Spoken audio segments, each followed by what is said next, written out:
Hi hello welcome viewers. நாம் இப்போ நம்ம சேனலில் பார்க்க போகிறது சிறகடிக்க ஆசை சீரியலில் இன்றைக்கி என்ன இன்ட்ரெஸ்டிங்கான விஷயங்கள் நடந்துச்சுன்னு நாம் இப்போ நம்ம வீடியோவில் பார்க்கலாம்.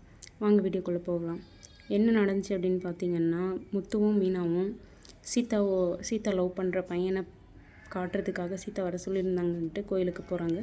கோயிலுக்கு போகும்போது பழமும் ஸ்வீட்டு பூவு அதெல்லாம் வாங்கிட்டு போகிறாங்க. போயிட்டு கோயிலுக்குள்ளே என்ட்ரி ஆகும்போது அருண் தான் அதுன்னு தெரியாமல் போயிட்டுருக்காங்க. ஆனால் அருண் கோயிலுக்கு எதிர்க்க நிற்கவே போகும்போதே இவனை பார்க்கணுமா, சகுனமே சரியில்லையே அப்படின்னு சொல்லிட்டு முத்து ஒரு பக்கம் டென்ஷன் ஆகுறாரு.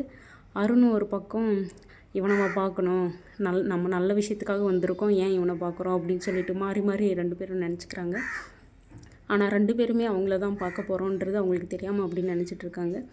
ரெண்டு பேருமே அவங்கவுங்க சைடில் நல்லவங்க தான். ஆனால் ஏன் இப்படி டைரக்டர் இப்படி பிடிக்காத மாதிரி ப்ரொஜெக்ட் பண்ணியிருக்காங்கன்னு தெரியல. இப்படி முத்து இவன் இருக்கிற இடத்துல இருக்கவே கூடாது, நம்ம போயிடலாமா மீனா போயிடலாம் அப்படின்னு சொல்லிட்டு கூட்டிகிட்டு போகிறாரு. மீனா இருந்துட்டு எங்கே நம்ம பார்க்க வந்தது சீதாவை, யார் யாரோ கோயிலுக்குள்ளே இருப்பாங்க, அதுக்குன்னு நம்ம போயிட முடியுமா அப்படின்னு சொல்லிட்டு கன்வின்ஸ் பண்ணிவிட்டு கூட்டிகிட்டு கோயிலுக்குள்ளே போகிறாங்க.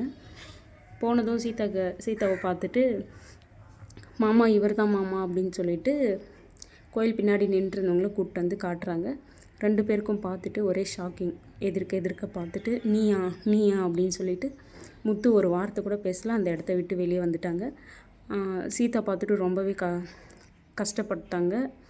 ஏன்னு மீனாவை கேட்க, இவ்வளோ நேரம் அவர் ரவுடி ஒருத்தன் வந்து வண்டியில் இடிச்சிட்டான், என்ன பழி வாங்குறான் அப்படின்னு சொல்லிட்டு இருந்தால, அதுவும் மாமாவை தான் சொன்னான் அப்படின்னு சொல்லிட்டு கையில் இருந்ததெல்லாம் கொடுத்துட்டு அவங்களும் கிளம்பிட்டாங்க. கோயிலுக்கு வெளியே வந்ததும் முத்து வந்துட்டு மீனா கேட்ட, இவனா தேவையே இல்லை, சீதா கிட்ட சொல்லிவிடு, இவனை விட நான் நல்ல மாப்பிள்ளையை நான் பார்க்குறேன், இவன் தேவையில்லைன்னு சொல்லிவிடு அப்படின்னு சொல்லிட்டு கோவத்தில் வண்டி எடுத்துகிட்டு கிளம்பி போயிட்டாங்க. பார்க்கலாம் முத்து இது ஒத்துப்பாரா இல்லை வேறு ஒரு மாப்பிள்ளையை தான் பிடிச்சி கல்யாணம் பண்ணுவாரான்னு தெரியல. பார்க்கலாம் அடுத்தடுத்த வீடியோவில்.